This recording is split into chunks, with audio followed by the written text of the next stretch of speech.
So when you're, I mean, obviously, when you're playing to a big room of people, there's a psychology to DJing and to reading a room. Yeah.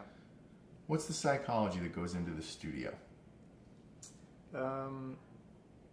Well, first of all, we make dance records,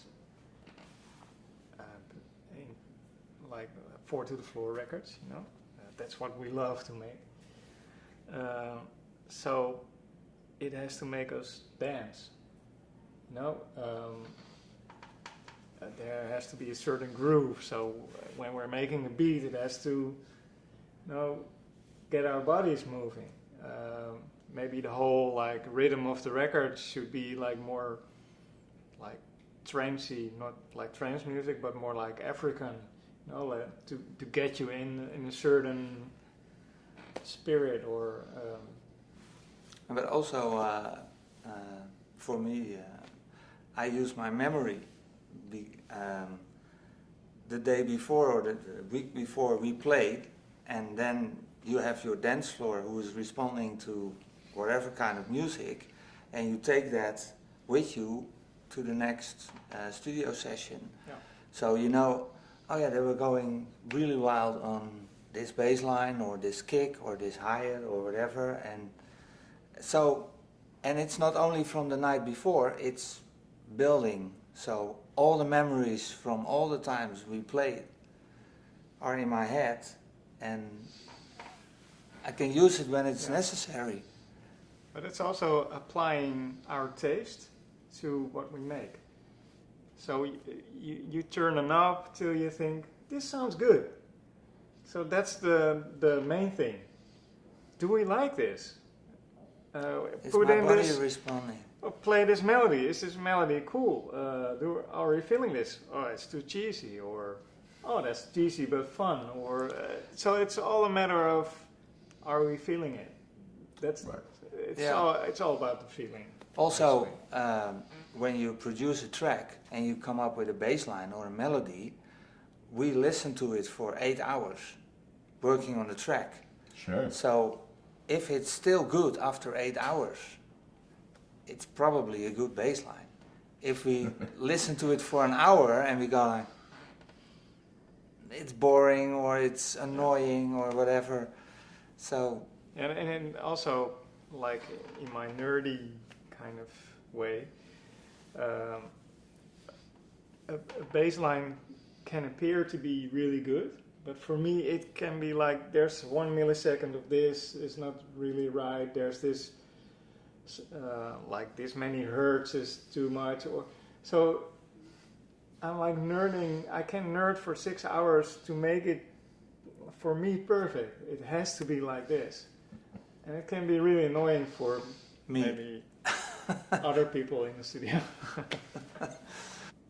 Sometimes I step out of the studio and going for a coffee or whatever. He walks into the floor like, I can't take it anymore. And let him, and then after... But that said, sometimes you can lose yourself in the details. Sometimes you just, play it and leave it. Sometimes I have to say, it's good. Yeah, if it's good, then leave it's good. it. So... But that's where the balance comes in with the two of you. I mean, that's important. I mean, being as obsessive as you are about sound, I would hate to see you work alone. Right. Because you would disappear in your laptop. Yeah.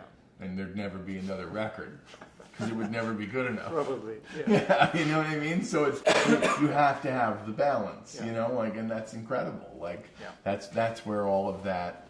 And, and I've seen, I only can speak for my own experience, but, you guys have done, collaborations with dozens of people at this point. So, I mean, being able to be a part of that process is not only fruitful, but it's a lot of fun. Like when we make music, I mean, one of the things that I would say above all things is that we have fun. Like we genuinely, we enjoy each other's company. we really like what comes out of it when we work together. So of course it's like, should we Really do another one? important Well, for us. duh. Like, you know, like why wouldn't we? Like, Yeah. you know, what were we going to deny ourselves a good time? Like, why would we do that? Exactly. Yeah. So it's, you know, there's a lot of, you know, yes, in your mind you're doing a lot of tinkering, and there's a lot of, you know, stuff going on there. But in the midst of all of that and what it's surrounded by is a good time. Yeah. Which is great. But what I also want to say about like tinkering and being really perfectionist, I think there's also an element I think there's also an element in our records that we sample off YouTube and use crappy lo-fi sounds and just put it on top of loops, and you know, so If it sounds good. yeah, but that gives the records a kind of a certain kind of character, you know. Sure. And sometimes I hear cool records, but then I think, okay, it's a good record, but I would have made it differently, you know. Right. I would have made it more crunchy or leave more noise in it. So Actually, it's like two things. I'm a perfectionist, but also I like to just throw stuff in to make it a cool record, you know.